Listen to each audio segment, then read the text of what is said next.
Hello friends, welcome to another new video.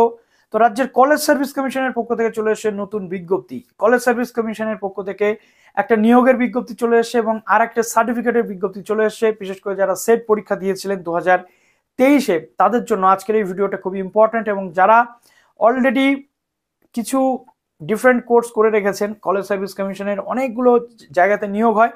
তো আজকে তাদের জন্য একটা সুখবর নিয়ে চলে এলাম। যারা নতুন আছেন এই চ্যানেলে অবশ্যই চ্যানেলটিকে সাবস্ক্রাইব করে পাশে থাকা বেল আইকনটি ক্লিক করে দেবেন, যাতে সব তথ্যগুলো আপনার টাইম টু টাইম এখান থেকে পেয়ে যান।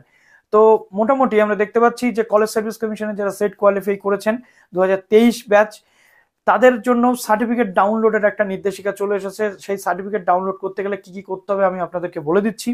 এবং তার সাথে সাথে যারা লাইব্রেরি ইনফরমেশন সায়েন্স নিয়ে পড়েছেন, ML ISC করেছেন, তাদের জন্য আজকের এই ভিডিওটা খুব ইম্পর্টেন্ট। কারণ এবার আপনাদের সরকারি কলেজগুলো যেগুলো রয়েছে, সরকার বা সরকার অধ্যুষিত, সেই কলেজগুলোতে লাইব্রেরিয়ান নিয়োগের বিজ্ঞপ্তি চলে এসেছে। এর আগে আমি আপনাদের বলেছি যে লাইব্রেরিয়ান কোর্স হচ্ছে একটা one of the leading course, যে কোর্সটা কমপ্লিট করলে আপনারা যে কোনো কলেজ বা যে কোনো জায়গাতে লাইব্রেরিয়ান পদে কিন্তু নিযুক্ত হতে পারেন। এবং আমরা এই নিয়ে একটা বিশেষ পডকাস্ট করেছিলাম, লাইব্রেরি ইনফরমেশন সায়েন্স পড়লে কি করা যায়। ডক্টর সুশান্ত ব্যানার্জি স্যার আমাদের সাথে জুড়েছিলেন এটা নিয়ে। তো আজকে আমরা লাইব্রেরি ইনফরমেশন সায়েন্সের রিক্রুটমেন্টের জন্য বা লাইব্রেরিয়ান হিসেবে নিয়োগের জন্য কি কি যোগ্যতা লাগে, কবে থেকে এই নিয়োগ প্রক্রিয়া শুরু হচ্ছে, ফর্ম ফিল আপ অনলাইন শুরু হয়ে গেছে, ডিটেল ডিসকাশন করবো। তো চলুন অন স্ক্রিন আপনাদেরকে দেখিয়ে দিই। তো 25th সেট কোয়ালিফাই যারা করেছেন তাদেরকে বলা হচ্ছে যে সার্টিফিকেট ডাউনলোড করে নিতে wbcsconline.org অথবা থ্রু লগ ইন যে পোর্টাল রয়েছে সেই জায়গা থেকে 22শে মার্চ থেকে কিন্তু শুরু হয়েছে। এবং সার্টিফিকেট কিন্তু কোনো আদার মোডে দেওয়া হবে না, অনলাইন মোডেই এই সার্টিফিকেট কিন্তু শুধু আপনারা পাবেন। এবং এই সার্টিফিকেটটাই কিন্তু আপনাদের জন্য একটা ল্যামিনেশন করে রেখে দেবেন। এবং এই সার্টিফিকেটের গুরুত্ব কিন্তু অপরিসীম, এটা আপনারা গুগল ড্রাইভেও কিন্তু সেভ করে রাখতে পারেন। অ্যাপ্লিকেশন ফর কারেকশন, অর্থাৎ যদি কোনো সার্টিফিকেটে ভুল থাকে, যদি আপনার যে সেটের সার্টিফিকেটে কোনো ভুল থাকে, তাহলে আপনি এখানে কারেকশন করতে পারবেন। কিভাবে? 22শে এপ্রিলের মধ্যে আপনাকে সাবমিট করতে হবে, অ্যাপ্লিকেশন করতে হবে কারেকশনের জন্য, এবং শুধুমাত্র ইমেলের মাধ্যমে wbcsc set, ঠিক আছে, set is cert@gmail.com এই ওয়েবসাইটের বা এই যে ইমেল অ্যাড্রেস রয়েছে, এই ইমেল অ্যাড্রেসে আপনাদের সাপোর্টিং ডকুমেন্টস দিয়ে আপনারা কিন্তু এই কারেকশনটা করতে পারবেন। যদি আপনার সেটের যে সার্টিফিকেট রয়েছে সেখানে আপনার নামের বানান ভুল থাকে বা অন্য কোনো ভুল থাকে, তাহলে সঠিক যে নামের বানানটা রয়েছে, যেখানে যে ডকুমেন্টস রয়েছে সেই ডকুমেন্টস দিয়ে এবং সেটের সার্টিফিকেটটা দিয়ে কোনটা কারেকশন করতে হবে আপনারা এই যে ইমেল অ্যাড্রেস রয়েছে এখানে কিন্তু মেল করে দেবেন, ঠিক আছে। তারপরে আমরা এবার দেখে নেব যে লাইব্রেরিয়ান পোস্টের জন্য কি কি বলা হয়েছে, কি কি যোগ্যতা লাগে লাইব্রেরিয়ান পোস্টে নিয়োগের জন্য। প্রথমত এখানে অ্যাডভার্টাইজমেন্ট নাম্বার যেটা রয়েছে 1/24, application for the post of librarian. প্রথম কথা হচ্ছে ফর্ম ফিল আপ শুরু হয়েছে 12ই মার্চ থেকে, 20 এপ্রিল মিডনাইটেই ফর্ম ফিল আপ কিন্তু শেষ হয়ে যাবে। সিএসসির যে অনলাইন ওয়েবসাইট রয়েছে সেই ওয়েবসাইট থেকে আপনারা এই আবেদনটা করতে পারবেন।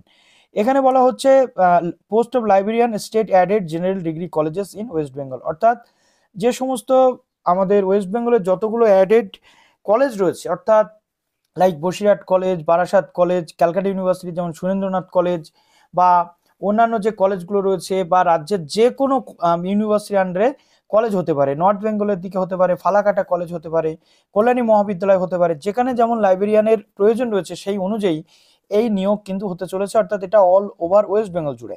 ভ্যাকান্সি কেমন থাকে? ভ্যাকান্সিটা এখানে পাবলিশ করা হয় কখন? যখন আপনাদের রেজাল্ট পাবলিশ হয়ে যায়, কাট অফ যখন প্রকাশ হয়, তখন কিন্তু আপনারা এক্সাক্ট ভ্যাকান্সি কিন্তু জানতে পারবেন, ঠিক আছে। কাট অফ ডেটের দিনকে এক্সাক্ট নাম্বার অফ ভ্যাকান্সি জানতে পারবেন। এবং এখানে বলা হচ্ছে অ্যাসিস্ট্যান্ট প্রফেসর, প্রিন্সিপাল, লাইব্রেরিয়ান এবং রেকমেন্ডেশনের যেমন অ্যাসিস্ট্যান্ট প্রফেসরের নিয়োগের রুলস রয়েছে 2012 অনুযায়ী, সেই অনুযায়ী লাইব্রেরিয়ান রিক্রুটমেন্ট কিন্তু হবে। এবং এলিজিবিলিটি ক্রাইটেরিয়া এখানে একটা কলকাতা গেজেট ছিল 22 মে 2023, সেই অনুযায়ী। তো এখানে মোটামুটি আপনাদের সিলেকশন রেকমেন্ডেশন পরপর হবে। প্রথমে আপনাদের eligible candidate shall be called for interview for selection. এখানে প্রথমে আপনাদের একটা ইন্টারভিউ হবে, শর্ট লিস্টেড ক্যান্ডিডেটদের ইন্টারভিউ হবে, তার সেই অনুযায়ী আপনাদের কিন্তু রিক্রুটমেন্ট হয়ে থাকে। তারপরে দেখুন এখানে বলা হচ্ছে রিকমেন্ডেশন শাল be done on the basis of merit cum preference system of counselling অনুযায়ী আপনাদের এখানে হবে। পে স্কেল কিন্তু এন্ট্রি লেভেলের যে পে স্কেল সেটা অনেকটা বেশি, লেভেল 10 57,700 টাকা কিন্তু এখানে আপনাদের পে স্কেল রয়েছে। কোয়ালিফিকেশান কি কি রয়েছে? প্রথমত যে কোয়ালিফিকেশানটা রয়েছে, মাস্টার ডিগ্রি থাকতে হবে লাইব্রেরি ইনফরমেশন সায়েন্স, অর্থাৎ ML ISC থাকতে হবে, অথবা information science, library science, information science অথবা ডকুমেন্টেশন সায়েন্স অথবা ইকুইভ্যালেন্ট প্রফেশনাল ডিগ্রিতে 55% মার্কস আপনাদের অ্যাটলিস্ট থাকতে হবে, তবে আপনারা কিন্তু আবেদনযোগ্য এবং আবেদন করতে পারবেন।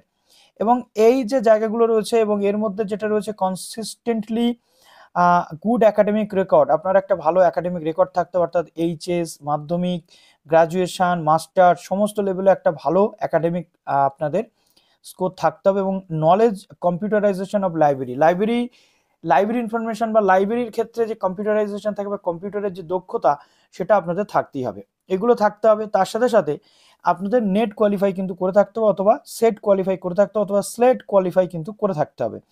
যেটা বলা হচ্ছে এখানে ন্যাশনাল এলিজিবিলিটি টেস্ট বা সিএসআইআর নেট বা এগুলো কিন্তু থাকতে হবে।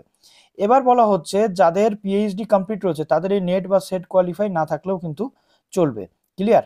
তারপর দেখুন 5% রিল্যাক্সেশন আপনি পাবেন কারা, এখানে ওবিসি, নন ক্রিমিলিয়ার যারা রয়েছেন এবং যাদের ব্লাইন্ডনেস রয়েছে বা শিডিউল কাস্ট, শিডিউল ট্রাইবরা 5% রিল্যাক্সেশন আপনারা এখান থেকে কিন্তু পেয়ে যাবেন।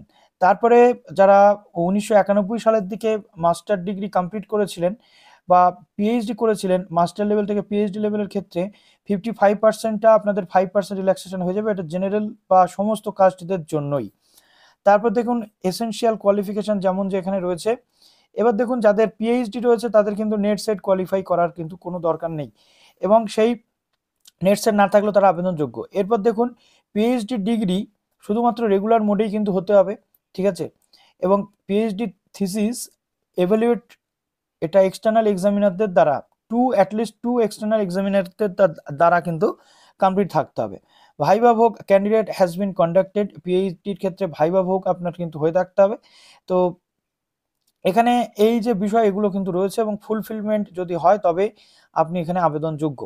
এবার বয়সটা একটু বলে দিই, আপার এজ লিমিট রয়েছে 40, 1 জানুয়ারি 2024 অনুযায়ী, এবং রিল্যাক্সেবল 5 বছরের রিল্যাক্সেশন পাবেন এসসি এসটিরা, 3 বছরের পাবেন ওবিসি এ, ওবিসি বি, এবং ডিফারেন্টলি এবেলডরা কিন্তু 10 বছরের রিল্যাক্সেশন পাবেন। এবং এক্সেপশনালি যারা কোয়ালিফাইড হবেন ওভার এজড ক্যান্ডিডেট, মানে 40-এর বেশি পিএইচডি ডিগ্রি যদি তাদের থাকে, তারা তারা কিন্তু ইন্টারভিউর জন্য আবেদনযোগ্য। তবে রিজার্ভেশন যেমন যে থাকে ওয়েস্ট বেঙ্গল গভর্নমেন্টের তেমনি কিন্তু থাকবে। এবার আসে প্রফিসিয়েন্সি ইন ল্যাঙ্গুয়েজের উপর আপনার কিন্তু একটা দক্ষতা থাকতে হবে, অর্থাৎ আপনি যে ইনস্টিটিউশনে চাকরি করবেন সেই ইনস্টিটিউশনের যে ভাষা চলে, যদি বাংলা বা ইংরেজি চলে সেখানে আপনার বাংলা ইংরেজি লিখতে এবং জানতে হবে, ঠিক আছে? তারপরে এখানে রয়েছে আপনাদের অ্যাপ্লিকেশন ফিসটা বড্ড বেশি করে দিয়েছে। General candidate shall pay fees 2000 টাকা জেনারেলদের জন্য, এবং SC ST OBC EWS differently এবেলদের জন্য 1000 টাকা কিন্তু ফিস আপনাদের দিতে হবে। অ্যাপ্লিকেশনের ফিসটা কিন্তু এটা। এবার এখানে কিছু ইনফরমেশন দেওয়া রয়েছে, যে ইনফরমেশনগুলো আপনাদের একটু দেখে নিতে হচ্ছে। তো মোটামুটি আপনাদের এসেনশিয়াল কোয়ালিফিকেশন যেমন যে রয়েছে সেগুলো আপনাদের বলে দিলাম। এই অনুযায়ী আপনারা আবেদন করুন। যারা যারা লাইব্রেরি ইনফরমেশন সায়েন্সে লাইব্রেরিয়ান হিসেবে নিজেকে দেখার স্বপ্ন দেখেন আগামী দিনে এবং বিভিন্ন কলেজে আপনারা লাইব্রেরিয়ান হিসেবে চাকরি করতে চান, তাদের জন্য এই ভিডিওটা খুবই গুরুত্বপূর্ণ। প্লিজ ভিডিওটা একটু শেয়ার করুন এবং লাইক করতে একেবারেই ভুলবেন না। ভালো থাকুন সবাই, বেস্ট অফ লাক।